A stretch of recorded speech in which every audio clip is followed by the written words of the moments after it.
Alors salut à tous, aujourd'hui on continue la rétrospective sur les films de super-héros, le rétrovisionnage, avec Superman 2, sorti en 1980.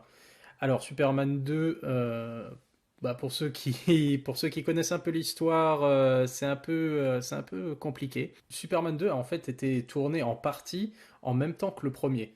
Le problème, c'est qu'au bout d'un moment, le budget explose et il fallait bien sortir un des deux films. Donc, ils ont arrêté de tourner les scènes de Superman 2 pour se concentrer, finir au moins Superman 1. Malheureusement, pendant le tournage, le réalisateur Richard Donner et les producteurs ne se sont pas très bien entendus. Il y a eu beaucoup de tensions. Une fois que le premier Superman est sorti et a eu beaucoup de succès au cinéma, bien sûr, tout le monde a tenté la suite. Malheureusement, les tensions entre le réalisateur Richard Donner et les producteurs ont fait que Richard Donner n'a pas été invité à revenir pour réaliser Superman 2. Et d'ailleurs, il aurait refusé. Donc il s'est plus ou moins fait virer, slash il a démissionné. Le problème étant qu'il avait tourné une bonne partie déjà du film. Donc, on a demandé à un autre réalisateur, Richard Lester, de venir travailler sur Superman 2, de finir Superman 2. Il me semble, je me demande s'il n'était pas déjà assistant de Richard Donner sur Superman 1. Enfin bref, on lui a demandé de venir compléter Superman 2. Le problème, c'est qu'il a dû retourner certaines scènes ou faire des scènes alternatives et utiliser certaines scènes de Richard Donner. Ce qui fait qu'on a un film un peu qui ressemble à la créature de Frankenstein finalement. Lester a réalisé d'autres scènes ou a retourné certaines scènes afin de pouvoir être crédité en tant que réalisateur. Il devait avoir réalisé, je crois, 60% du film. Donc il a dû retourner certaines scènes déjà tournées par Donner, mais pour un souci bien sûr de budget, ils ont conservé certaines scènes que Richard Donner avait tournées. Richard Donner a refusé d'apparaître comme réalisateur, co-réalisateur, et donc c'est Richard Lester qui est entièrement crédité pour avoir réalisé Superman 2, même s'il n'a pas tourné toutes les scènes. Également, deux choses. L'une, euh, Gene Hackman soit a refusé de venir tourner, soit demandé trop d'argent, je ne sais plus exactement, de venir tourner des scènes supplémentaires. Ça veut dire ils ont dû se débrouiller avec les scènes qu'il avait tournées pour le 1. Comme il refusait de revenir, ils ont dû utiliser une doublure qui est filmée uniquement de dos et quelqu'un qui a fait le doublage en essayant d'imiter le Lex Luthor de Gene Hackman pour les scènes supplémentaires. Ce qui est très évident quand on regarde le film, on remarque tout de suite quand c'est pas Gene Hackman, quand c'est sa doublure. Deuxième chose, Marlon Brando ne revient pas non plus. Il a coûté déjà assez cher pour le premier film et il n'utilise pas les images que Marlon Brando a tournées parce que sinon ils auraient dû le payer encore plus cher, sachant qu'il a déjà pris 2 millions de dollars, je crois, sur le seul premier film. Ça explique pourquoi ils lui ont pas forcément demandé de revenir. Donc finalement, ce Superman 2, il est composé de scènes tournées par Richard Donner, de nouvelles scènes tournées par Richard Lester, de scènes alternatives qui ont été retournées. On a des acteurs qui ne sont plus là et ça pose beaucoup de problèmes. Finalement, c'est déjà un miracle qu'il y ait un film Superman 2 qui soit sorti et c'est déjà pas mal qu'il soit réussi, plus ou moins réussi, on va voir, on va voir. C'est un film très frustrant pour moi, je trouve, puisqu'il y a du bon, mais il y a aussi du mauvais. Et il existe deux versions de ce film, puisque 20 ans plus tard, 25 ans plus tard, Richard Donner a eu l'opportunité pour une sortie DVD, puis après Blu-ray, de proposer sa version à lui. Donc ils ont récupéré les scènes que Richard Donner avait tournées, mais ils ont dû réutiliser aussi les nouvelles scènes de Richard Lester pour combler que ça ait l'air d'être un film qui fonctionne. Donc on va parler dans ce podcast des deux versions de Superman au fur et à mesure, hein. Je vais alterner. Là. Je pars sur la version qui est sortie au cinéma, donc de Richard Lester, et je mentionnerai les changements qui ont été faits dans la version de Richard Donner au fur et à mesure. Voilà.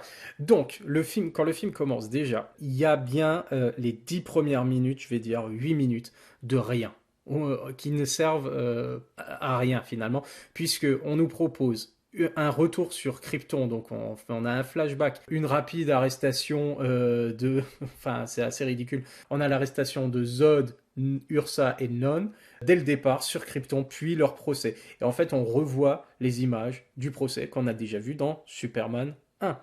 qui ne servaient peut-être pas à grand-chose dans Superman 1, qui servent peut-être à quelque chose ici, mais vu qu'elles étaient introduites déjà dans Superman 1, finalement, ça ne sert à rien. Et on s'ennuie, puisque c'est de nouveau le procès. Dans la nouvelle version, nous n'avons pas la présence de Jor-El. Pourtant, c'est bien lui qui présente les trois criminels devant le conseil, et le conseil les juge coupables et les envoie dans la zone fantôme.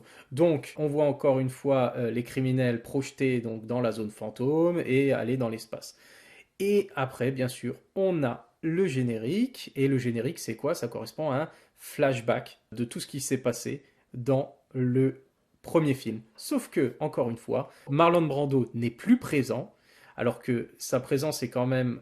Jor-El, le personnage, est très important pour le premier film. La relation père-fils entre lui et Clark, tout ce que Clark va apprendre de lui, ou quand ils vont pas être d'accord l'un avec l'autre. Donc là, Jor-El absent total des flashbacks. À la place, finalement, et c'est ce qu'ils ont trouvé pour tout le reste du film, ils vont utiliser la maman, donc Lara, et non plus Jor-El. Du coup, on a déjà un gros problème ici de continuité et de thématiques pertinentes. Alors peut-être que c'est intéressant qu'il puisse discuter avec sa mère, puisqu'elle est toujours reléguée au second plan finalement, hein. Sauf que ici, par rapport à ce qui a été exploré déjà dans le premier film, c'est incohérent. Il n'a pas de relation claire, il ne discute jamais avec sa mère dans le premier film, uniquement son père. Ici, d'un coup, il n'y a plus, Jor-El n'est plus là, et uniquement, il va discuter avec Lara, où ils ont tourné des scènes voilà, d'archives présentées par des kryptoniens, histoire de montrer que toutes les archives ne sont pas présentées uniquement par l'esprit de Jor-El. Donc voilà, ils ont essayé d'expliquer ça comme ça, j'imagine. Alors, donc on est toujours dans ce générique de flashback sans la présence de Jor-El, mais on revoit tout ce qui s'est passé finalement dans le premier film. Ça prend du temps et bon, c'est pas très intéressant. On remarquera aussi dans le genre inspiration des films de super-héros qui ont suivi. J'ai déjà fait pas mal de comparaisons dans Superman 1 avec le premier Spider-Man de Sam Raimi. Ici, c'est pareil. Le Spider-Man 2, on a le générique de début qui récapitule sous forme de bande dessinée, d'images, de capture d'écran, etc. Le générique de Spider-Man 2 récapitule ce qui s'est passé dans le 1. Donc on a de nouveau ici la même idée qui est réutilisée des années plus tard. Pour Superman 2, en l'occurrence, ça fonctionne pas tellement puisqu'on s'ennuie et en plus il manque des personnages. Et du coup, tout ça, le flashback, la première scène qu'on a déjà vue dans le 1, le générique qu'on a déjà vu puisque c'est tout ce qui se passe dans le 1, tout ça, il y en a pour 8 minutes de rien finalement. Ça sert pas à grand chose, ça avance rien. Donc on pourrait très bien les supprimer et commencer le film par la scène qui suit. Donc la première scène de Superman 2 va être une scène de prise d'otage à Paris. Enfin une première scène. D'abord Clark arrive au Daily Planet, il apprend que des terroristes ont pris des otages à la Tour Eiffel à Paris et que Lois est sur place, en danger, enfin probablement elle va être en danger, c'est clair. Donc il se précipite là-bas et on a donc la scène à Paris. Alors ça, pour le coup, c'est une scène qui a été tournée uniquement par Richard Lester, elle n'a pas été tournée par Richard Donner du tout. C'est un ajout, un bon ajout, je trouve. Moi, c'est une scène très intéressante, sympa, parce que déjà, ils ont apparemment vraiment tourné à Paris. Il y a des policiers français, ils parlent français, ils essaient de communiquer. Loïs réussit à monter sur la Tour Eiffel. Bon, c'est un peu kitsch, hein, bien entendu, mais on va dire que on voit que c'est international. On n'a pas Superman qui est cantonné aux États-Unis. Donc c'est intéressant d'avoir ici Paris. Donc dans cette scène, des terroristes ont apparemment une bombe hydrogène. D'ailleurs, d'après le préfet de police, je ne sais pas qui c'est qui parle à la presse, ou le maire, je ne sais plus, tout le monde est capable de faire une bombe avec les moyens qu'ils ont aujourd'hui. S'ils savent comment faire, tout le monde a les moyens de faire une bombe à hydrogène. D'accord, ok, bon, ça rassure, hein, on est en 1980, c'est cool. Donc tout le monde est capable de fabriquer une bombe à hydrogène aujourd'hui et de prendre des otages sur la Tour Eiffel, de la faire péter. Bon, bref. Loïs, bien sûr, elle monte. Pourquoi? Je sais pas ce qu'elle veut faire. Elle veut couvrir l'événement de toute façon. Donc son but de couvrir l'événement, c'est d'être aux premières loges, sûrement, quand la bombe hydrogène va péter ou de se faire tuer par les terroristes, parce que c'est comme ça qu'elle aura un prix Pulitzer. Euh, C'est son but. Donc forcément, elle va se mettre en danger, elle va s'accrocher sous l'ascenseur de la tour Eiffel, voilà, parce que c'est Loïs et qu'il faut qu'elle fasse des bêtises.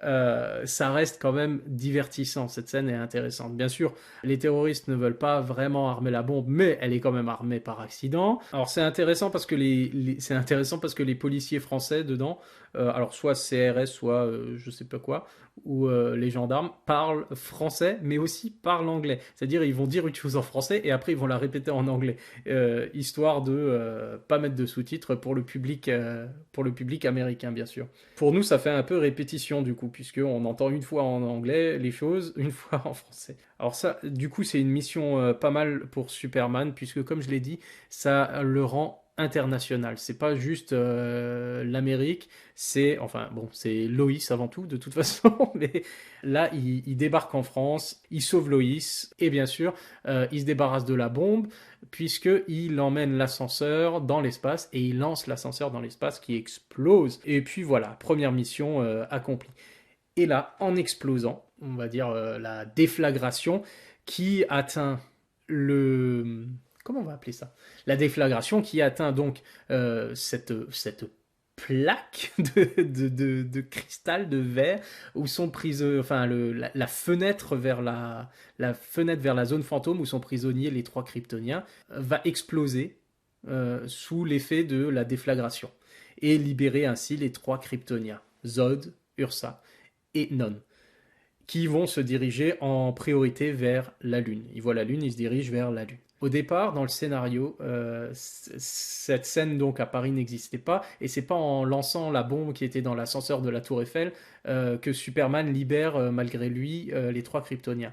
Au départ, si vous vous souvenez bien de la fin du premier Superman, Superman lance les ogives nucléaires que Lex Luthor a reprogrammées pour couler la Californie. Euh, Superman en prend une et la lance dans l'espace. Il y en a une qui explose et l'autre, elle est lancée dans l'espace.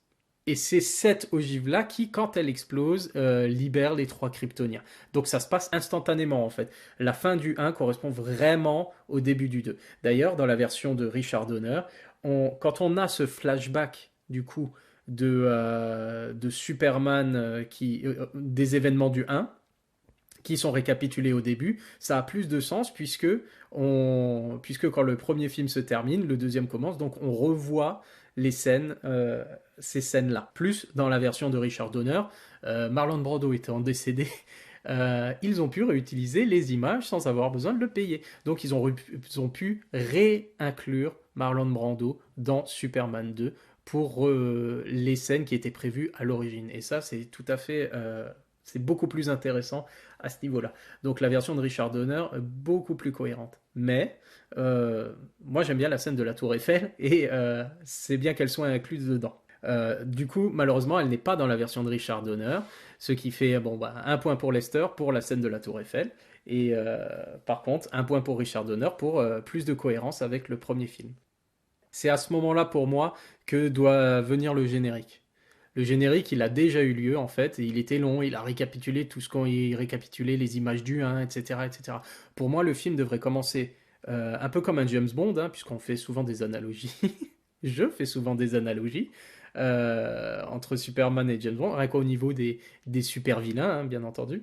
Pour moi, le film, il devait commencer comme ça. Il devait commencer avec la scène de la Tour Eiffel, comme les introductions des films de James Bond.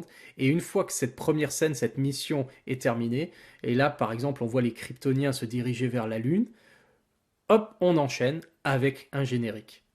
Un générique sans flashback, sans rien. Et après, le film commence. C'est comme ça que je trouve le film aurait gagné à être fait comme ça. On aurait perdu moins de temps au départ. Ensuite, donc, le film continue. On a des scènes alors qui sont introduites dès le départ entre Lois et Clark, où on va parler de d'amitié, de jalousie, que Clark a envers Superman, puisque Lois ne parle que de Superman. Et donc Lois rappelle à Clark qu'ils sont amis, alors que lui voudrait être plus. Donc au niveau de l'arc narratif entre Lois et Clark ici, ça va être, on est bien entendu sur la relation, le triangle amoureux, hein, Lois, Clark, Superman. Puisque Lois n'a Dieu que pour Superman, elle ne fait que parler de lui, et pourtant Clark aimerait bien qu'elle l'aime, mais pour son côté Clark Kent et pas pour son côté Superman. Donc, Lois et Clark sont envoyés aux chutes du Niagara pour une enquête. Ils doivent se faire passer pour des jeunes mariés, bien entendu, parce qu'il y a un racket de jeunes mariés. Ils se font arnaquer, apparemment, aux hôtels, etc., aux chutes du Niagara. Bref. Donc Lois et Clark sont envoyés là-bas et doivent passer pour des jeunes mariés. Ce qui arrange bien Clark, bien entendu. Dans ce film-là, qu'on peut déjà observer, c'est l'accent qui est mis sur les vilains. C'est-à-dire que des fois, on a l'impression, enfin, Superman n'apparaît pas tant que ça dans ce film, et l'accent est plus mis sur la présentation des super-vilains, les plans des super-vilains. Ici, bien sûr, il y a les ennemis de Superman, il y a toujours Lex Luthor qui revient. Alors, on le voit au début en prison avec Otis, et bien entendu, il va s'évader. En laissant Otis derrière, il va s'évader grâce à Miss Teichmaker, qui après va l'accompagner pour trouver la forteresse de solitude. Et on retrouve le côté un peu comique, bande dessinée, que ce soit pour les dialogues en prison entre Lex Luthor et Otis, l'évasion très cartoon en montgolfière. Il y a encore beaucoup d'humour et ça marche très bien, toujours très bien. Donc Luthor s'évade et se dirige vers le nord, puisqu'il s'est rendu compte que dès que Superman a accompli une mission, il file toujours vers le nord. Vers quoi? Il a un détecteur d'ondes alpha pour retrouver la trace de Superman et voir où il va. Et c'est comme ça qu'il va trouver la forteresse de solitude. Une fois qu'il a trouvé la forteresse de solitude, alors encore une fois, les deux versions, celle de Richard Lester et celle de Richard Donner, diffèrent, mais pas tant que ça finalement, puisqu'il va apprendre tout ce qu'il y a à apprendre sur les cristaux, sur Zod, qui dans une version est déjà arrivé, dans l'autre version n'est pas encore arrivé sur Terre. En tout cas, dans ce qui est enregistré dans la forteresse de solitude, dans les cristaux, alors à un moment, c'est Jor-El qui leur parle, bien sûr, dans la version de Richard Donner. C'est Lara ou d'autres Kryptoniens qui parlent pour la version de Richard Lester. Le résultat est le même, c'est que Lex Luthor apprend des choses sur les Kryptoniens. Luthor a donc des informations sur Zod, Ursa et Non. D'ailleurs, cette scène est intéressante parce qu'elle nous rappelle que finalement, toute la scène du début où on nous remet la scène du 1 est vraiment inutile puisqu'on nous rappelle, encore une fois, plus loin dans le film, qui sont ces personnes, puisqu'elles sont présentées à Lex Luthor et on assiste à cette présentation. Donc ça aurait largement suffi, uniquement cette scène-là, de découvrir qui sont ces criminels kryptoniens.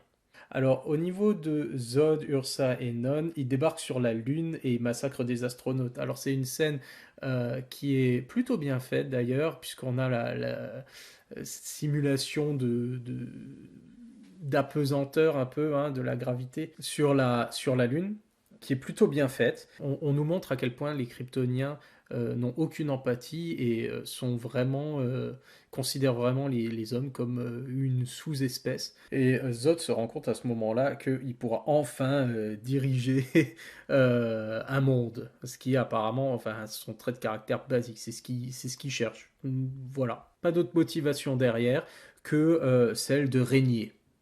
C'est Zod, voilà. C'est son truc. C'est un objectif assez basique, du coup. Pour des vilains, c'est assez faible. Ce qui est intéressant ici, c'est par rapport à ces vilains-là, ça va être bien entendu que pour une fois, Superman va avoir un ennemi qui aura les mêmes pouvoirs que lui, voire trois ennemis même qui ont les mêmes pouvoirs que lui, ce qui va poser problème. Donc les vilains sont intéressants par rapport à leurs caractéristiques, pas par rapport à leurs motivations qui sont somme toute assez banales. Donc au niveau des super vilains, les deux versions du film concordent puisque il n'y a pas tellement de scènes différentes où ça change pas grand-chose en fait. mis à part encore une fois Lex à la forteresse de solitude qui parle à Jor-El et dans la version de Richard Donner et à Lara et d'autres personnages dans la version de Richard Lester. En tout cas, l'exposition, il y a des petits trucs, les petites coïncidences heureuses, hein, bien entendu, où ils tombent vraiment sur le fichier où ils parlent de Zod, comme par hasard, alors qu'ils sont en train d'arriver sur Terre ou ils sont déjà sur Terre. On a dans alors je crois que c'est dans la version de Richard Lester où on nous dit ah ils sont dans la zone fantôme et ils ne pourraient être libérés que s'il y avait une explosion nucléaire, atomique. Ah tiens, quelle coïncidence, ça vient de se produire. Donc c'est un peu voilà, c'est un peu ridicule la manière dont le dialogue est conçu, comment on nous apprend ces détails-là. Mais bon, passons. On a aussi beaucoup de scènes ici, beaucoup d'exemples avec le doublage, la doublure de Gene Hackman qui n'est pas revenu. On nous rajoute en fait des petits bouts de dialogue. On le voit sur le traîneau avec Mr. Maker en train de revenir vers la civilisation. Alors il est de dos bien sûr sur un traîneau et on a quelqu'un qui fait la voix de Gene Hackman qui essaye de l'imiter en disant ah, il faut que je me fasse, faut que je repère ces méchants, il faut que j'en fasse mes amis ou quelque chose comme ça, je sais plus exactement. En tout cas c'est assez mal fait et puis on voit vraiment ici qu'il manque des scènes où il manque tout simplement l'acteur. Alors, Lois et Clark en mission au sud du Niagara alors pour mettre à jour les arnaques, le racket des jeunes mariés. On a une différence entre les deux versions ici de Superman 2, puisque on commence à avoir les soupçons de Lois vis-à-vis de Clark, hein. Dans la version de Richard Donner, dès le début du film, Lois a des doutes puisqu'elle elle voit Clark et puis elle voit l'article avec Superman et puis elle dessine. Du coup, sur Superman, elle dessine un chapeau et des lunettes. Et après, elle arrête pas de faire des allusions, genre à Clark. Et dans la version de Richard Donner, dès la première scène, ODI Planet, afin de montrer à Clark qu'elle sait qu'il est Superman, elle se jette par la fenêtre. Et là, une super scène où Clark court, bah, forcément, hein, Superman à la vitesse de l'éclair, il arrive en bas et en gros, il la sauve sans qu'elle s'en rende compte, sans que personne s'en rende compte. Et ça fait comme un concours de circonstances. Il arrive à remonter rapidement au Daily Planet. Et Lois, du coup, se dit que elle a eu tort de croire que Clark était Superman.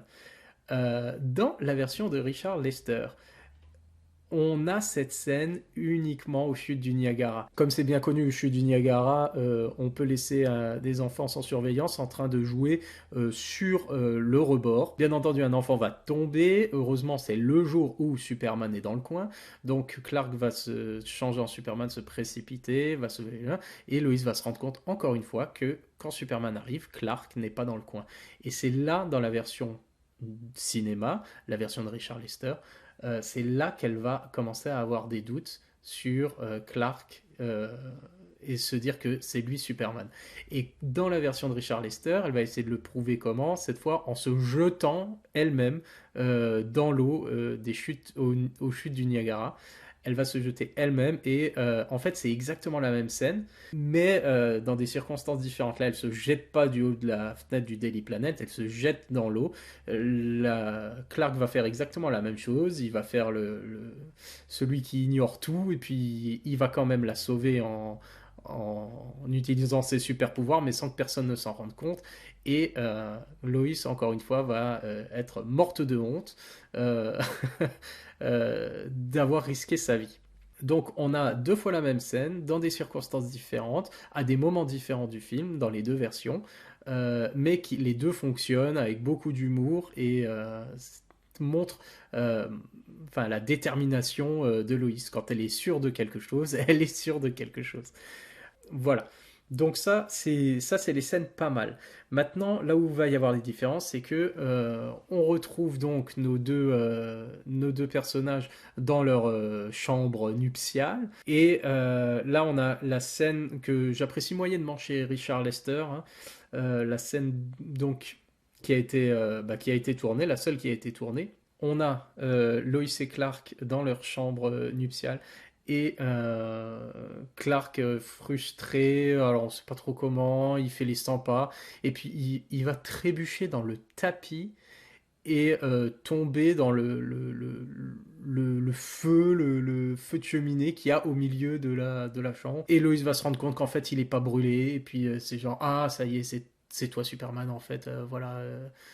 Et puis c'est comme ça qu'ils vont le découvrir. Après, sous-entend plus ou moins que peut-être que Clark l'a fait exprès à ce moment-là. En tout cas, c'est très... ben, c'est maladroit, mais pas dans le sens... Clark est certes maladroit, mais c'est un jeu. C'est faux. Il se fait passer pour maladroit. Donc là, il a aucune raison de se prendre les pieds dans le tapis. S'il voulait vraiment... ils font comme si c'était inconsciemment. Peut-être qu'il s'est pris les pieds dans le tapis exprès pour montrer à Loïs qu'il était Superman. Mais même là, ça fonctionne pas très bien, quoi. Enfin, il dévoile son identité secrète en trébuchant dans un... Je sais pas si c'est un tapis encore. Je me demande si c'est pas une peau d'ours comme ça. Un tapis dans le genre, mais... non, c'est assez ridicule à ce moment-là, c'est assez mal fait. En tout cas, moi, j'apprécie pas trop cette scène. J'apprécie beaucoup plus, et je sais pas pourquoi ils ont pas tourné cette scène comme elle était prévue à l'origine. Dans la version de Richard Donner, du coup, c'est une autre scène est incluse, mais la scène qui est formidable, en fait, elle n'a pas été tournée. Les images qu'on a, c'est simplement des images de tests. C'est des tests de costumes, des tests de coupe de cheveux, des tests de lunettes des deux acteurs en fait. Donc on a un décor un peu minimaliste pour la chambre d'hôtel dans laquelle sont Lois et Clark, et on a un dialogue où Clark va encore reprocher à Lois d'être tout le temps en train de parler de Superman et que voilà. Mais Lois a eu ses doutes et Lois entraîne Clark sur une discussion bien sûr qu'il ne veut pas avoir, comme quoi c'est lui sa propre compétition, il est en compétition avec lui-même. Et Loïs va lui dire qu'elle a commis une erreur parce qu'elle aurait dû, plutôt que de risquer sa vie à elle, elle aurait dû risquer sa vie à lui. Et là, sur ce, elle sort un revolver. Clark, bien sûr, joue l'effrayé. Oh ben, qu'est-ce que tu fais, Loïs, avec ce revolver, etc., etc. Et Loïs, tellement sûre d'elle, eh ben, elle tire. Et à ce moment-là, le super jeu d'acteur de Christopher Reeve, on le voit passer de Clark Kent à Superman. Il se redresse d'un coup, hein, puisqu'il marche toujours un peu voûté comme ça, un peu pâteau. Et là, il se redresse, puis on voit bien Superman, il enlève ses lunettes. Et il dit à Lois, tu te rends compte que si tu avais eu tort, Clark Kent serait mort. Et Lois le regarde en lui disant, avec une balle à blanc. Elle est très maligne. Cette scène, elle est splendide. Je ne sais pas pourquoi ils n'ont pas tourné vraiment cette scène-là. Elle fonctionne quand même très bien, même si c'est des images qui étaient de tests. Heureusement qu'ils avaient filmé ces tests-là et qu'ils avaient de quoi concevoir une scène à partir de ces tests. Parce qu'elle fonctionne super bien, même si d'un plan à l'autre, on voit que les lunettes ne sont pas les mêmes, la coupe de cheveux n'est pas la même. On se laisse berner et c'est tellement bien fait et c'est tellement intelligent. Ça nous montre à quel point Loïs encore est intelligente et elle aurait pas pris un risque inconsidéré en tirant une vraie balle sur quelqu'un. Donc, superbe scène, uniquement disponible dans la version de Richard Donner. Le résultat est le même, donc Clark a dévoilé son identité dans les deux versions, et il emmène Loïs à la forteresse de Solitude. Pendant ce temps-là, en fait, en parallèle, on a bien sûr Zod qui débarque sur Terre et avec ses potes qui fout le bordel dans l'état d'Idaho, de l'Idaho, puisqu'il y a un Houston en Idaho et ils pensent que la planète s'appelle la planète Houston, puisque les astronautes qu'ils ont massacrés sur la Lune parlaient bien sûr à Houston. Donc les voilà au milieu des paysans dans l'Idaho, dans une petite ville, une petite bourgade en train de semer la misère. L'armée débarque et est capable de rien. Et là, c'est en fait tout ça, ces scènes sont clairement une démonstration des pouvoirs en fait des trois Kryptoniens. Alors dans la version de Richard Lester, il y a des pouvoirs qui débarquent de nulle part, hein. Ils sont capables de faire de la télékinésie, mais ils arrivent à bouger des objets juste parce qu'ils ont envie ou parce qu'ils les pointent du doigt. Il y a un rayon qui leur sort, rayon qui leur sort des doigts pour soulever des objets, les pousser, enfin éjecter des gens, etc., etc. C'est pas terrible du tout. Pas terrible du tout ça, puisque d'un coup, voilà, c'est des pouvoirs que Superman n'a pas, mais eux oui, et ils arrivent à les développer à peine ils arrivent sur Terre. Enfin, c'est un peu étrange et ouais, ça fonctionne pas. Ça fait partie de ces petites choses là qui dérangent dans la version sortie au cinéma, la version de Richard Lester. Néanmoins, la scène sert à donc démontrer que l'armée ne peut rien, toutes les armes n'y peuvent rien, ils sèment le chaos et la destruction. On retrouve ça dans le Man of Steel de Zack Snyder, hein, qui est le reboot, si on veut, les origines revues de Superman. On retrouve un peu ce même genre de scène, avec bien sûr bah, des effets spéciaux mis à jour et de la destruction beaucoup plus importante quand les Kryptoniens débarquent à Smallville. Ici, on n'est pas à Smallville, c'est moins, comment dire, c'est moins lié à Superman, hein. Il se retrouve dans une ville au hasard finalement, mais le but est le même, c'est montrer de quoi ces vilains sont capables. En parallèle de donc l'arrivée des Kryptoniens sur Terre et de la destruction qui s'ensuit, bien sûr, Superman n'est pas au courant parce qu'il est en train bah, de s'éclater avec sa petite amie à la forteresse de Solitude. Alors là, encore une fois, les deux versions diffèrent un tout petit peu. Le résultat est le même finalement puisque bon bah il l'emmène à la forteresse de solitude pour un petit dîner et du sexe. Voilà, voilà. Dans la version de Richard Lester, par contre, il y a une partie où il va encore cueillir des fleurs dans la. Alors, je pense que c'est la forêt amazonienne, je sais pas où. Du coup, ça. Enfin, ouais, c'est un peu. Il va dans un petit jardin d'Éden, un petit paradis comme ça, cueillir des belles fleurs et puis il ramène des fleurs. Euh, c'est un peu trop kitsch et ça apporte pas grand-chose. Dans la version de Richard Donner, ils ont dégagé la scène des fleurs.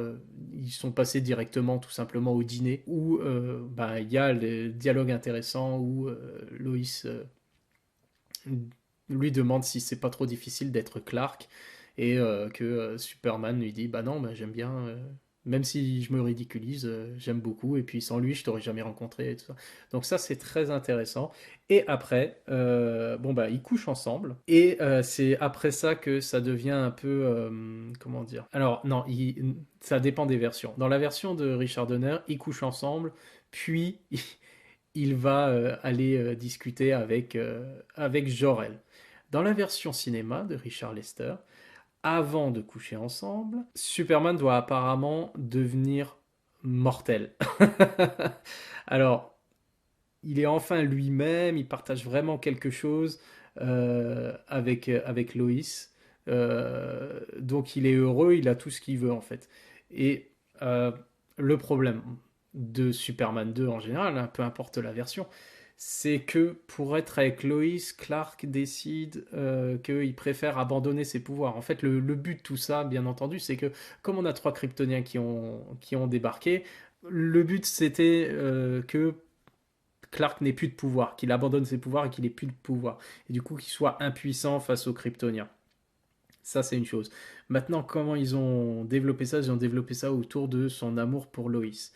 Dans la version cinéma, il va parler à sa maman.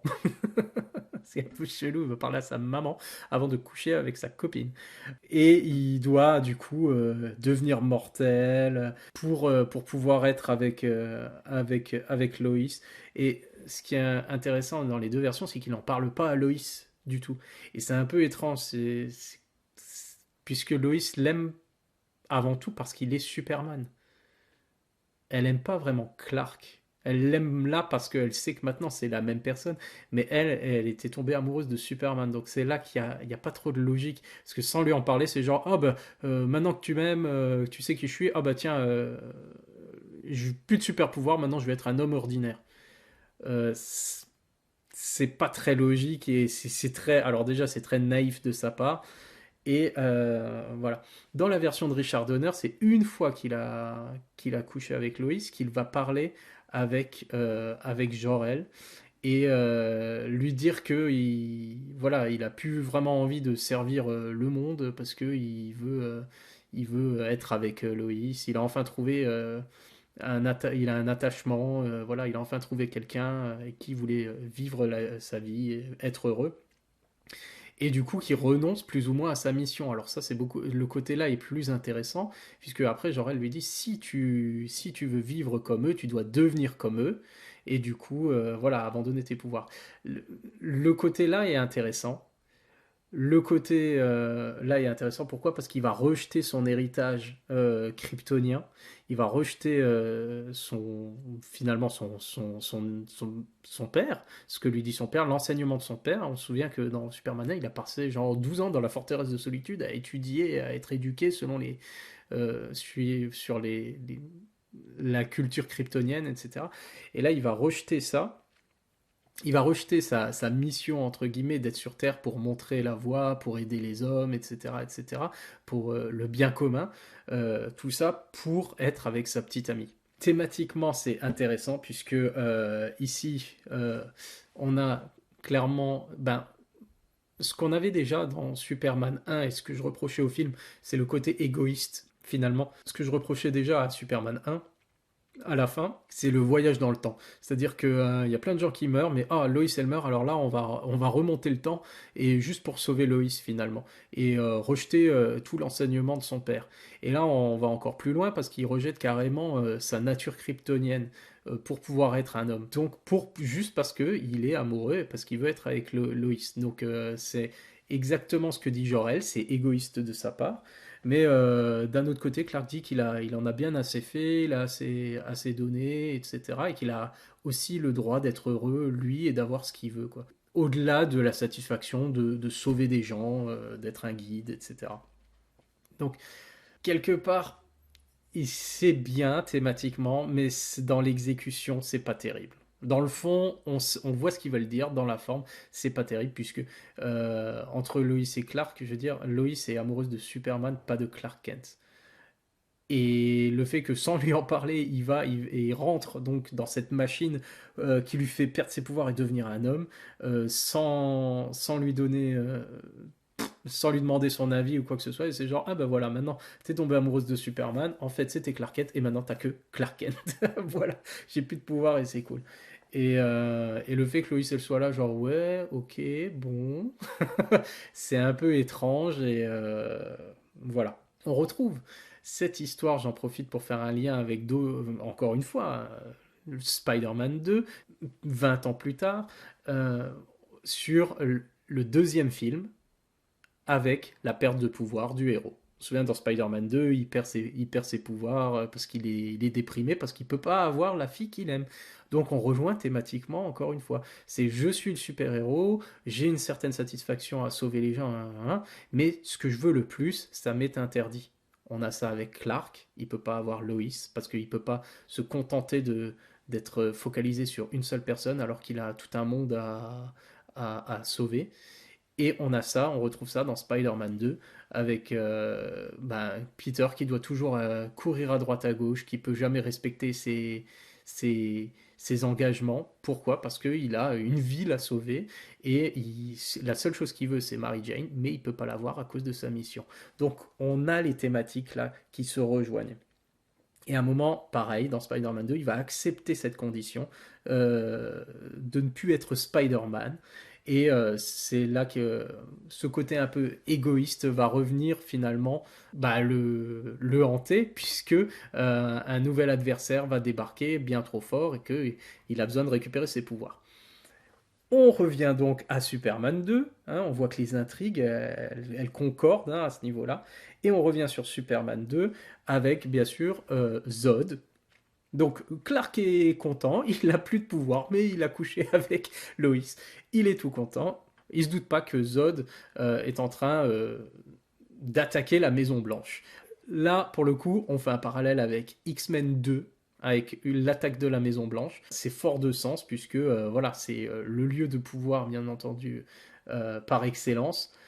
Et quand un super vilain attaque la Maison Blanche et attaque le président des États-Unis, on a bien compris que la situation est désespérée. On a dans la scène, dans la version, juste avant qu'ils arrivent à la Maison Blanche, dans la version cinéma donc de Richard Lester, cette scène-là, elle manque, ou alors elle est mal refaite. Ah oui, c'est ça.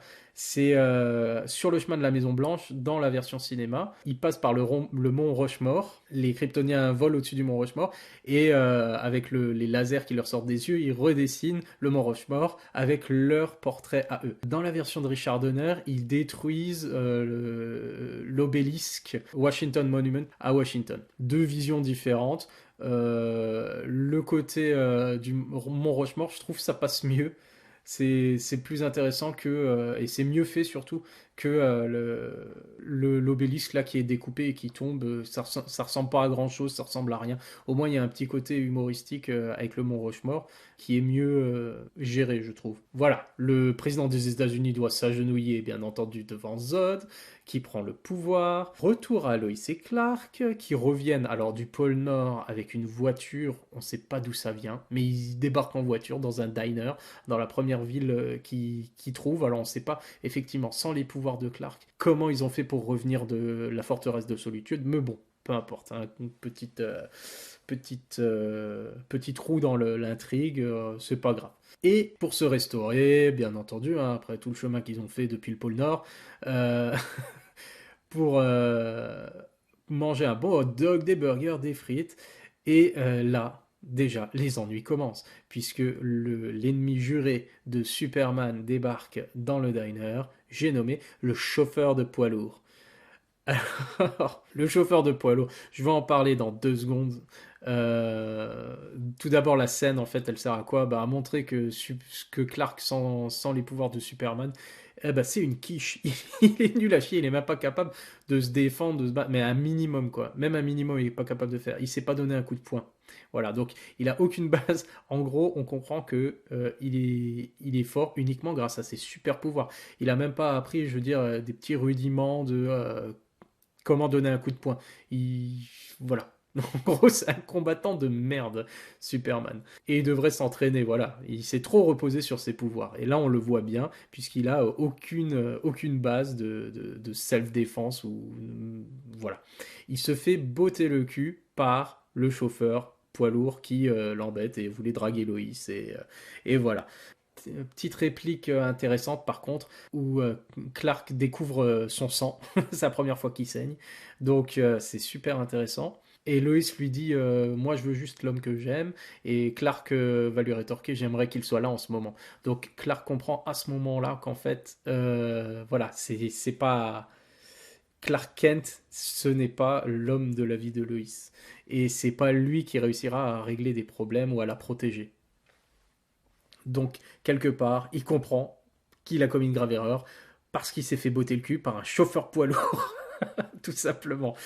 Bien entendu, une fois qu'il a fini de se faire botter le cul, le chauffeur poids lourd, il part du diner et il y a un flash info à la télé où il montre que voilà, Zod a pris le monde euh, en otage. Zod dirige le monde, règne sur le monde.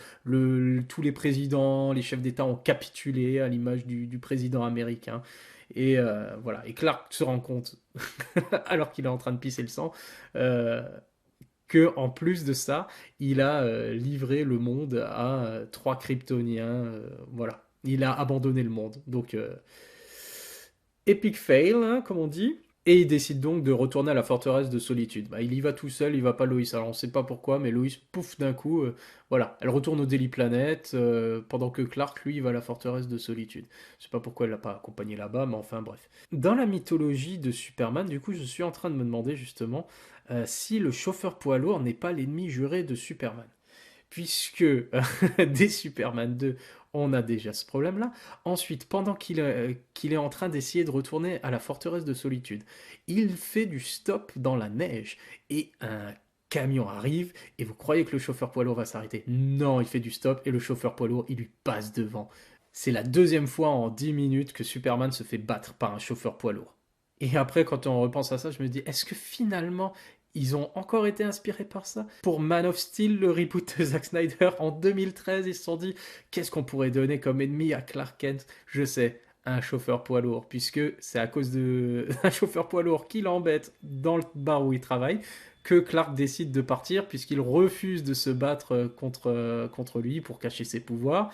Et donc, voilà. Par contre, il lui détruit son camion à coups de ronde. Donc le chauffeur poids lourd ennemi juré de Superman, peut-être bien. Donc pendant que Superman retourne à la forteresse de solitude, alors Lex Luthor rejoint Zod pour faire un deal parce que lui sait où crèche Superman, lui sait qui est Superman, lui sait plein de choses sur Superman. Donc voilà, il leur dévoile d'ailleurs que c'est bien le fils de Jor-El, Jor-El qui est l'homme qui les a condamnés à la zone fantôme. Donc, que demander de plus que leur offrir l'homme qui est le fils de l'homme responsable de leur emprisonnement. Donc c'est parfait pour Zod. Lex demande simplement l'Australie. Voilà, il veut juste l'Australie. C'est tout. C'est un petit voilà, c'est un petit cadeau voilà dans le deal. Puisque encore une fois ils font de l'humour avec ça hein, clairement. Quand Zod demande à Lex ce qu'il veut, Lex lui dit qu'il a une certaine affinité pour les propriétés de bord de mer. On s'en souvient. C'est pour ça qu'il voulait couler toute la Californie après avoir acheté des territoires dans le désert pour que ces territoires dans le désert, une fois que la Californie est sous l'eau, deviennent des propriétés de bord de mer. Et du coup, là, il demande clairement la plus grande propriété de bord de mer qu'il peut demander, c'est-à-dire l'Australie. Donc encore une fois, ce qui l'intéresse finalement, Lex Luthor, c'est tout simplement de la terre, de la propriété de bord de mer. C'est tout ce qu'il demande. Le pouvoir, c'est le territoire. Donc après ça, finalement, Lex Luthor les emmènera au Daily Planet puisque il sait que là où se trouve Lois Lane, eh ben, c'est par ici qu'on arrivera à attirer Superman. Mais avant ça, Superman donc revient à la forteresse de solitude. Et là, en fonction des versions, ça diffère puisque on n'a aucune idée de comment Superman récupère ses pouvoirs dans la version cinéma. Il arrive à la forteresse de solitude, bien entendu. Alors une fois qu'il a pu ses pouvoirs de Superman, il pouvait utiliser ça, qu'il n'y avait plus de retour en arrière possible, et de toute façon les cristaux devenaient inutilisables ou explosaient, etc. Et quand il revient à la forteresse de solitude, en fait, bah, il n'y a plus rien qui fonctionne, mais il y a le cristal d'origine, le cristal vert original qu'il avait dans Superman 1, qui a créé la forteresse de solitude finalement, qui était avec lui dans le vaisseau quand il était bébé. Là, le cristal, il le trouve, et la scène d'après, ben, on est au Daily Planet, Zod arrive, il casse tout, et voilà, Superman revient, ça y est, il a de nouveau son costume, il a de nouveau ses pouvoirs.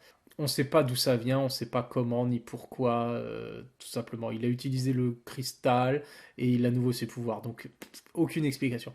Dans la version de Richard Donner, on nous fait bien comprendre que Jor-El avait prévu que Clark reviendrait si jamais voilà sa vie d'homme normal ne lui plaisait pas. Là, c'est quand même genre 1 heure après, donc c'est super.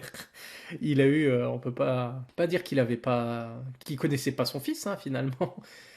Et Clark revient et Jor-El lui apparaît finalement pour lui dire que si du coup il veut récupérer ses pouvoirs et voilà, il faut du coup utiliser ce qui reste d'énergie à Jor-El, à l'âme de Jor-El qui est dans le cristal finalement.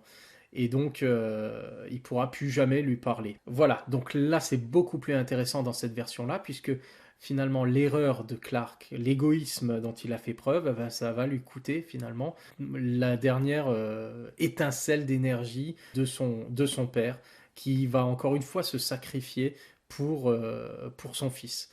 Et accomplir la prophétie, hein, puisqu'il y a toujours la prophétie kryptonienne de le fils devient le père devient le fils.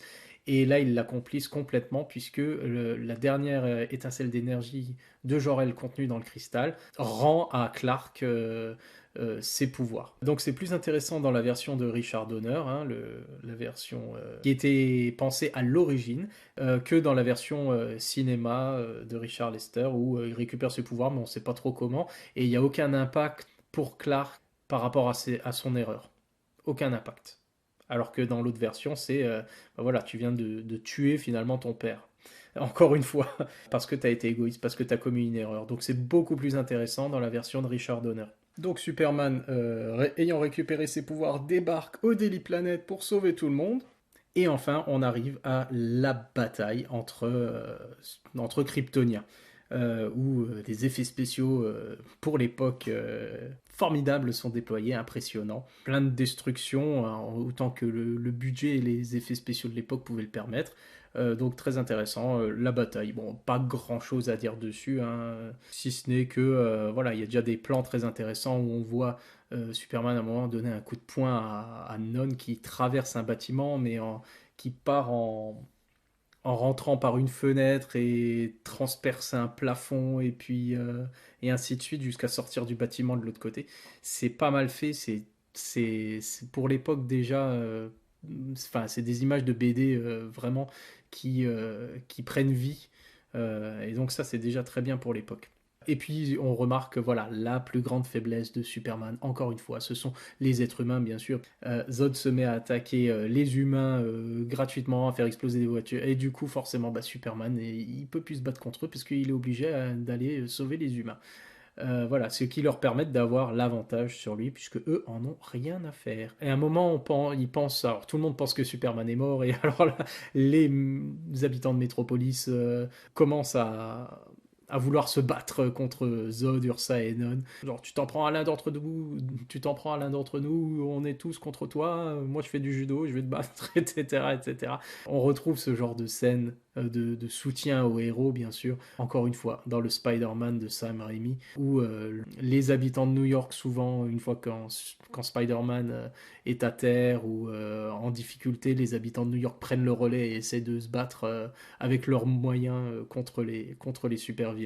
Donc ce genre de petites scènes sympas pour le héros sont déjà introduites dès 1980 dans Superman 2. Donc c'est sympa. Et c'est des genres de petites scènes qu'on voit aussi souvent dans la BD et tout, quand le héros passe et qu'on voit les personnes dans la rue en train de le saluer, en train de faire ouais, bien joué et tout, etc. ou de réagir. Ça aide aussi à ancrer le film dans, comment dire, une certaine réalité, entre parenthèses bien sûr, d'avoir aussi voilà, la réaction de gens ordinaires face aux événements extraordinaires et pas seulement suivre uniquement le point de vue du héros ou du vilain. Donc c'est bien d'avoir ce genre de point de vue vu de la Terre, vu d'habitants ordinaires.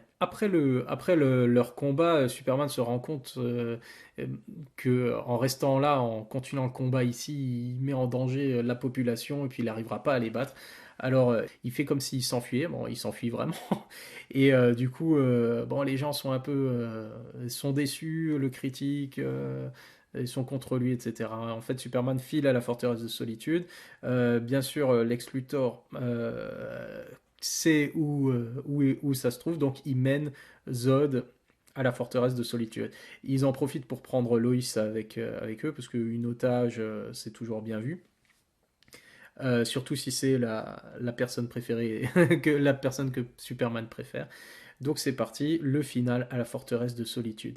Et là, en fonction des versions, le résultat est le même, mais la manière est complètement différente. Dans la version cinéma, c'est là que ça devient du grand n'importe quoi, parce que finalement, c'est comme si on était dans Maman, j'ai raté l'avion. C'est-à-dire que Superman a fait de sa forteresse de solitude, il attend les méchants, et quand ils arrivent, il est prêt, avec des gadgets. Enfin, ça fonctionne pas. Pour moi, c'est trop ridicule. On dirait qu'ils ont pénétré, ou même, encore une fois, le parallèle avec James Bond, on dirait qu'ils ont pénétré dans le QG, la forteresse secrète d'un méchant de James Bond, où il a plein de choses, enfin, ça fait un écho par rapport à Superman 1, à justement le QG de Lex Luthor souterrain, etc., où il sait accueillir Superman avec des mitraillettes, avec des lance-flammes, avec des choses comme ça. Il y a des pièges et des choses comme ça. Et on a la même chose ici, et venant de Superman, enfin, ça le fait moyennement, quoi. Il les accueille avec. Mais qu'est-ce que c'est? Il prend un S sur son torse, comme s'il avait des S à récupérer, le S de son torse, comme si il en avait plusieurs. Et c'est genre des S en plastique, en cellophane. Il les lance et ils deviennent super grands. Et puis ils enveloppent les méchants. Enfin, un S en cellophane, quoi. Géant, enfin, en toile de parachute. Je sais pas, c'est ridicule. C'est ridicule. Ils ont encore une fois les lasers qui leur sortent des doigts. Enfin, d'où ça sort. Superman, d'un coup, il arrive à apparaître à plusieurs endroits en même temps. Alors, c'est quoi? C'est de la téléportation. Il va tellement vite. C'est des hologrammes. C'est quoi? On sait pas, en fait. Ça n'a pas trop de sens. C'est juste pour balancer des effets spéciaux, des gadgets, des effets visuels, des trucs comme ça. Enfin, c'est pas terrible. Pour arriver à, alors tout ça, bien sûr, dans la version de Richard Donner, ils se sont débarrassés de tout ça. Ça n'apparaît pas. Ils menacent simplement Loïs, et finalement, on en arrive là aussi dans la version ciné, hein, mais enfin, après avoir vu ce déploiement de gadgets et d'effets visuels totalement ridicules et inutiles, on en arrive au même point. C'est Lois est menacée et grâce à un stratagème, Superman réussit. Il fait croire que en rentrant dans la cage moléculaire, il va perdre ses pouvoirs. Du coup, lui rentre dans la cage. Zod demande d'activer la machine s'active. Et en fait, il a configuré la chose différemment pour que tout ce qui n'est pas dans la cage redevienne humain et celui qui est dans la cage, il soit protégé. Donc ça, c'est malin, ça, c'est intéressant. Et c'est ce qui se produit et c'est comme ça qu'il réussit à transformer les Kryptoniens en simples humains. Et là, on a quelque chose d'intéressant parce que finalement, j'ai bien l'impression que Superman, dans les deux versions, il tue les méchants. Puisque dans les deux versions, finalement, une fois qu'ils ont pu leur pouvoir, alors ils broient la main de Zod, et puis après ils le lancent contre la paroi, et ils dévalent dans un trou de fumée sous la forteresse de solitude. C'est pareil pour Non qui tombe, et Lois qui donne un coup de poing à Ursa, qui tombe aussi dans ces tranchées là, de la forteresse de solitude. Et apparemment, à ce moment-là, bon, bah, ils sont morts. Donc en gros, c'est un peu étrange parce que Superman ne tue pas, Superman aussi. Euh, je repense à Man of Steel et quand Superman brise la nuque de Zod pour sauver une famille finalement enfin tout le monde a critiqué le fait que voilà il tuait le méchant alors qu'en fait dans Superman 2 c'est exactement ce qu'il fait. Ils sont transformés en simples humains et au lieu de les arrêter, simplement, ils peuvent plus rien faire. Ils le tuent, apparemment. En fait, pas vraiment, puisque dans une scène coupée, on remarquera que la police est là, au pôle Nord. La police du pôle Nord, je crois. Et on voit qu'ils sont arrêtés, emmenés dans un fourgon, Lex Luthor également. Et voilà. Alors, je sais pas pourquoi cette scène n'est pas incluse dans aucune elle est incluse dans aucune des versions. C'est dommage parce qu'on aurait pu avoir la confirmation que Superman ne tue pas. Et surtout, quand c'est des simples humains, c'était plus des Kryptoniens à ce moment-là, ils ont plus de pouvoir. Donc le fait qu'ils les laissent mourir, c'est étrange. Et après ça, alors à la fin, il reste plus que Clark et Lois, Superman et Lois à la forteresse de solitude. Et là, ils décident, bon, logiquement, en toute logique, de détruire la forteresse de solitude. Après tout, euh, s'il peut plus utiliser les cristaux, etc. Ou si c'est trop dangereux parce que maintenant il y a trop de personnes qui sont au courant de l'existence de la forteresse de solitude et qui savent comment s'y rendre. Donc encore une fois, à cause de son égoïsme, son passé, tout son héritage kryptonien est détruit.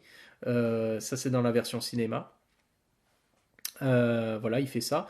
Et on ne sait pas pourquoi, mais dans la version cinéma toujours, après il ramène Loïs chez elle, à son appartement, sur le toit. On a encore une fois un monologue intérieur de Loïs qui promet que, enfin, elle gardera son secret, etc., etc. Enfin, je sais pas pourquoi. Après la scène finale dans la version cinéma, il revient au Daily Planet et Loïs est vraiment très mal parce qu'elle peut pas supporter qu'ils ne peuvent pas être ensemble, qu'elle peut pas l'avoir pour lui et que le fait de savoir qu'ils s'aiment c'est trop dur pour elle et que ils s'aiment mais ils peuvent pas être ensemble et c'est trop dur pour elle. Alors alors déjà pourquoi est-ce qu'ils peuvent pas vraiment être ensemble? Je sais pas. Ils pourraient très bien. Ça poserait pas de problème. Je veux dire, au moins qu'il tente le coup, quoi. Il a ses pouvoirs, voilà, il a ses missions. C'est pas grave s'il est pas là tout le temps pour elle non plus, quoi. Donc, elle dit qu'elle-même est égoïste.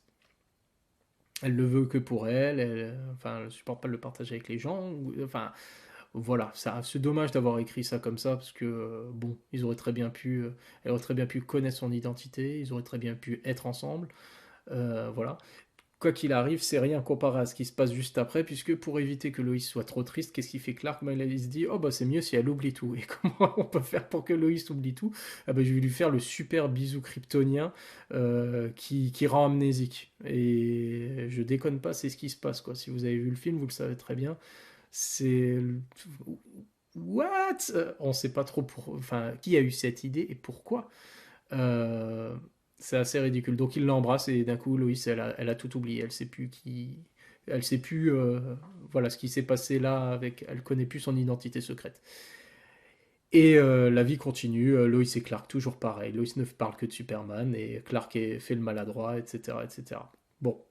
Après, il ramène le toit de la Maison Blanche à la Maison Blanche. Il s'excuse au président des États-Unis d'avoir été absent et qu'il les laisserait plus jamais tomber. Et puis il s'envole. Et puis la fin classique là avec la Terre en fond et le petit sourire de Christopher Reeve au spectateur. Et voilà, fin.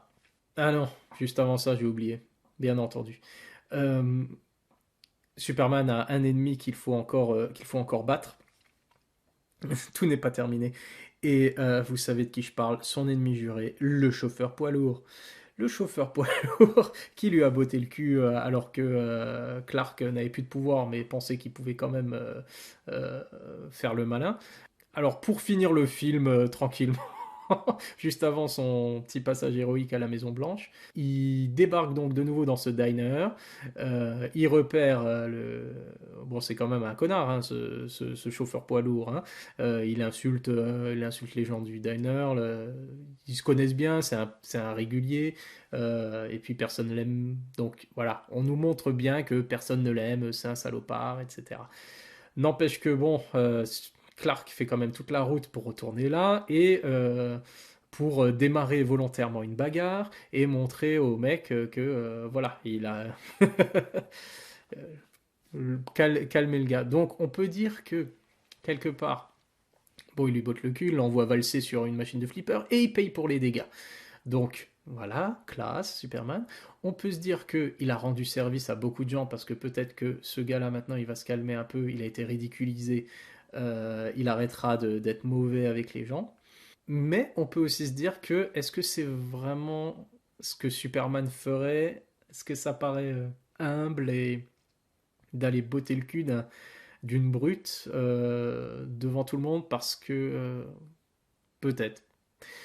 Je sais pas. Je sais pas. J'imagine, on pourrait imaginer que Superman plutôt irait, voilà, peut-être en costume de Superman, lui faire la morale, lui faire un peu peur ou quelque chose comme ça, mais lui botter le cul devant tout le monde dans le diner, ça semble être de la pure vengeance, et c'est genre, maintenant j'ai des super pouvoirs, alors, alors ta gueule.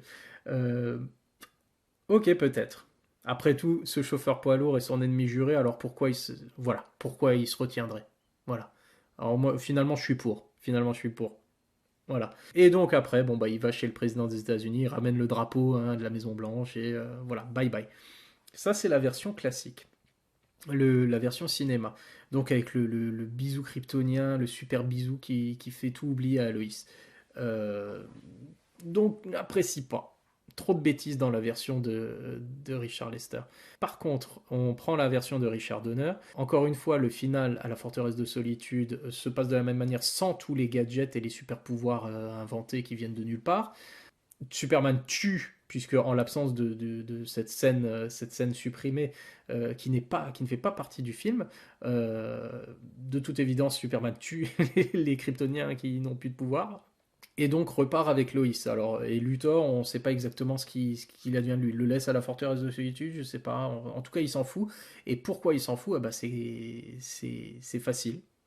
Parce qu'il va ramener Loïs et comme d'habitude, ils peuvent pas rester ensemble. Et comme Superman, de toute façon, alors ça c'est la version de Richard Donner. Il a expliqué que à l'origine c'était la version qui était prévue, c'était la fin qui était prévue depuis le départ pour Superman 2. Mais ils l'ont utilisé pour Superman 1. Et cette fin, c'est quoi? Je vous le donne en mille. Retourner le temps. Le voyage dans le temps. Oh là là là, je sais pas. Voilà. Ils auraient pu faire ça autrement dans la version de Richard Donner. Même 25 ans plus tard, ils auraient pu trouver une autre fin que réinclure cette fin-là. Ça veut dire que si on suit les versions de Richard Donner, il remonte le temps à la fin de Superman 1 et il remonte le temps à la fin de Superman 2. Et c'est horrible, c'est horrible. Puisque à la fin de Superman 2, bah, finalement, avec tous les dégâts qu'ont produit les Kryptoniens à cause, bah, parce qu'il n'était pas là pour sauver le monde, etc., etc., et ben il utilise son meilleur super pouvoir, qui fait que tout ce qu'il y a eu dans le film, ça, tout ce qu'il a appris dans le film, toutes les leçons, tous les trucs, et ben ça sert à rien, puisque à la fin de la version de Richard Donner de Superman 2, qu'est-ce qu'il fait? Eh ben, j'ai battu les Kryptoniens, mais il y a eu trop de bordel. Alors qu'est-ce que je vais faire? Je vais remonter le temps. Bon, de ce côté-là, on peut se dire, ah bah finalement, il les a pas tués alors, s'il remonte le temps. Ah ah, on verra. Il tourne autour de la Terre, c'est reparti, et tout ce qui s'est passé cette dernière semaine est annulé. C'est-à-dire qu'ils ne sont pas libérés de la forteresse de solitude. On ne sait pas si du coup, est-ce qu'ils ont des souvenirs de ça parce qu'ils sont kryptoniens. Alors est-ce que le voyage dans le temps n'agit pas sur eux et du coup ils ont quand même eu l'impression d'avoir vécu tout ce qui s'est produit. En tout cas, ils sont retournés dans la zone fantôme et puis ils continuent à dévier dans l'espace jusqu'à la prochaine explosion nucléaire qui les libère forcément. On ne sait pas. Aucune destruction dans le monde, à Métropolis. Puis personne n'a de souvenir de rien du tout. Et forcément, bah, Lois ne sait plus que Clark est Superman. Elle est juste là avec ses doutes et puis c'est tout. Et ça se finit comme ça. Ah non, non, puisqu'il fallait que Superman aussi, dans la version alternative, il aille botter le cul de son ennemi juré, j'ai nommé le chauffeur poids lourd. Donc on a cette scène de nouveau à la fin de la version de Richard Donner quand même et avant que Superman ne s'envole de nouveau et fasse son petit sourire au spectateur. Donc, en résumé, nous avons là deux films, deux versions pour un film. Les deux versions, je trouve, sont imparfaites. Il y a des bonnes choses dans les deux. Des fois, il y en a qui sont bien dans une et qui se retrouvent pas dans l'autre, malheureusement, et inversement. Des fois, il y a des bêtises dans l'un, il y a des bêtises dans l'autre. C'est pas forcément les mêmes bêtises, etc., etc. Et du coup, ça reste un film divertissant, même si finalement on voit pas beaucoup Superman à partir du milieu du film là jusqu'à ce qu'il revienne à la fin et qu'il y ait le combat. Euh, Ça reste divertissant, mais sinon au niveau de la thématique, comme c'est un patchwork de différentes idées, des fois il y a de l'humour, il devrait pas y en avoir, des fois c'est un peu trop kitsch, des fois c'est juste pas cohérent. Je trouve le film est quand même moins bien que le premier. C'est dommage qu'ils aient pas pu faire un scénario clair, précis au moment où ils l'ont tourné, ou alors aller au bout de la vision de Richard Donner à ce moment-là, au moins pour qu'il y ait une cohérence, parce qu'il y a plusieurs incohérences, de choses comme ça. Celle que je préfère, ça va être quand même celle de Richard Donner, même s'il y a le voyage dans le temps à la fin, ne serait-ce que pour la présence de Jor-El, de Marlon Brando, qui est beaucoup plus cohérent, du coup, qui rend l'ensemble beaucoup plus cohérent, même thématiquement, euh, par rapport au choix, par rapport aux erreurs, à l'égoïsme, par rapport à bah, tout ce qui rend en fait le parcours, l'arc narratif de Clark intéressant. Donc le film est un meilleur film, même s'il est quand même imparfait. Parce que forcément, bah, il y a les scènes qui ont été tournées par un autre réalisateur qu'il a dû quand même inclure. Il ne pouvait pas faire... certaines scènes n'ont pas été tournées, donc tout n'était pas parfait. Et puis, je ne sais pas pourquoi il tenait vraiment à inclure ce voyage dans le temps à la fin qui fout tout en l'air, quoi. Tout ce qui s'est passé, quoi. On peut vivre sans conséquences. On fait des erreurs. Superman peut faire toutes les erreurs qu'il veut, il n'y a aucune conséquence. Parce que finalement, à la fin de Superman 2, tout ce qu'il a appris, c'est bon, bah, autant que j'abandonne jamais mes pouvoirs, quoi. En gros, c'est ça, quoi. La forteresse de solitude est là, son père, il n'est pas sacrifié, du coup, Jor-El sera toujours là, etc., etc. Enfin, ouais, ça fonctionne pas pour moi non plus, cette fin-là. Donc, il est, il est pas, il y a des bonnes choses dans Superman 2, quelles que soient les versions. Il y a des mauvaises choses et il y a des choses très frustrantes finalement, puisque on sent qu'il y a un bon film là derrière avec des bons arcs narratifs, des bonnes thématiques. Il y a des méchants cool. Bon, Lex Luthor, il reste un excellent méchant. Les Kryptoniens ici, Zod, Ursa et Non, sont n'ont pas vraiment de personnalité, hein, c'est juste des méchants pour être des méchants parce qu'ils veulent diriger le monde et puis c'est tout. Mais ça permet, c'est juste par rapport à ce qui permet d'apprendre au héros finalement. Le héros apprend que non, hein, parce que des personnes comme ça existent, lui ne peut pas abandonner ses pouvoirs, abandonner ses responsabilités, etc., etc. Donc, ils sont uniquement intéressants par rapport encore une fois, le méchant est intéressant par rapport au challenge qu'il propose au héros, au défi qu'il propose au héros. Mais sinon, à part ça, ils sont pas très travaillés. On préférera largement le traitement de Zod des Kryptoniens, les motivations autres que régner, qui sont qu'on retrouvera dans le reboot Man of Steel de Zack Snyder. Voilà. Donc, étant frustré, étant en confinement, moi j'ai fait ma propre version de Superman 2. J'ai fait un remontage, j'ai pris les deux films, j'ai enlevé ce qui me plaisait pas dans un, ce qui me plaisait pas dans l'autre, j'ai gardé, voilà, et j'ai réussi finalement à monter un film qui, moi, me satisfait, à faire les changements que je voulais. J'en ai parlé là au début, de faire la scène de la Tour Eiffel en premier, puis le générique, puis de commencer avec le film, voilà. J'ai gardé, voilà, j'ai décidé d'avoir le beurre et l'argent du beurre. Et ça marche très bien pour moi.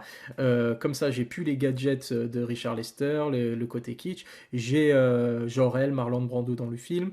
Et je n'ai pas le baiser qui rend amnésique à la fin. Et je n'ai pas le retour, le voyage dans le temps à la fin.